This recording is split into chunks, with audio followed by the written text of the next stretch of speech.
Donald ট্রাম্পকে কাঁপিয়ে দিচ্ছে ভারত চীন রাশিয়ার নতুন জোট।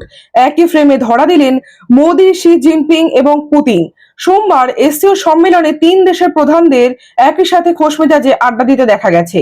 রবিবার শি জিনপিং এর সঙ্গে বৈঠক শেষ করে মোদি জানান, দুই দেশের সীমান্ত সমস্যা নিয়ে চুক্তি হয়েছে, কৈলাস মানস সরোবর যাত্রা পুনরায় শুরু হতে চলেছে এবং দুই দেশের মধ্যে বিমান পরিষেবাও ফিরছে। বিদেশ সচিব জানিয়েছেন, চীন এবং ভারত এখন শত্রু নয়, বরং একে অপরকে সঙ্গী হিসেবেই দেখবে। এমতো অবস্থায় রাশিয়ার সঙ্গে বৈঠক করছেন মোদি।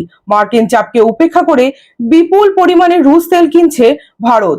রাশিয়াও আশ্বাস দিয়েছে ভারতীয় পণ্যের জন্য বাজার খুলে দেওয়ার। সব মিলিয়ে আমেরিকার চোখ রাঙানিকে উপেক্ষা করে ভারত আরো ঘনিষ্ঠ হচ্ছে চীন এবং রাশিয়ার। হয়তো এই বন্ধুত্বই ট্রাম্পের নতুন মাথা ব্যথার কারণ হয়ে দাঁড়াবে। আচ্ছা, আপনার কি মনে হয় এই ভারত চীন রাশিয়া জোট কি আমেরিকাকে রুখতে পারবে?